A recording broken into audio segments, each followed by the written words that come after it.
Amen. Under Rule 53, Sub-Rule 1 of the Parliamentary Rules of Procedure, the opposition in Parliament is allowed to give their views on the budget priorities as proposed to Parliament by the Ministry of Finance. As per Section 32. In a document presented by the Shadow Finance Minister Muhammad Mwanga Chivumbi, the opposition questioned the government's spending priorities in the next financial year budget. To them, of the projected budget of 47.2 trillion shillings, 33.5 trillion shillings, which is 71%, will be spent on recurrent expenditure, including running government and debt servicing. Only 13.7 trillion shillings will be available for development expenditure. This represents 29% of the budget.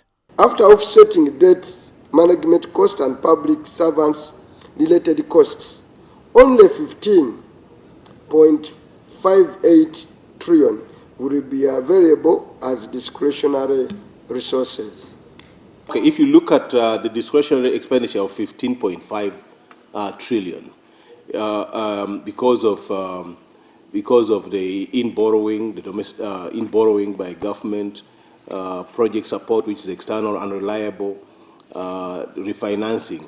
This is a very low level of intervention in a 47 billion budget, which is even low by African standards. It's still low. It's the lowest in Uganda, East Africa, Uganda, Kenya, and Tanzania is the lowest. The opposition is also pessimistic about the ability of Uganda Revenue Authority to collect the projected 25.5 trillion shillings in revenue, since it has been recording shortfalls in the past 3 financial years. Another concern is on the widening public debt, which stands at 73.7 trillion as of October 2021, with contingent liabilities at 160 trillion shillings. Mwanga Chivumbi wants an audit on the utilization of the borrowed funds. This huge burden, Parliament cannot walk away as an institution. We have the enviable role to approve them. We have approved every borrowing in this country on the floor of Parliament. We are as guilty as those that commit government. If these contingent liabilities crystallize, the country would run bankrupt. It will run bankrupt, it will not be able to borrow, it will not be able to pay its bills, it will run bankrupt. It cannot even be bailed out. On supplementary budgets, the opposition wants the Public Finance Management Act to be amended to delete the provision that allows the Minister of Finance to authorize supplementary expenditure without prior parliamentary approval.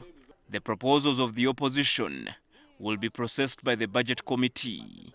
It is at the committee's discretion to incorporate them in the budget or drop them.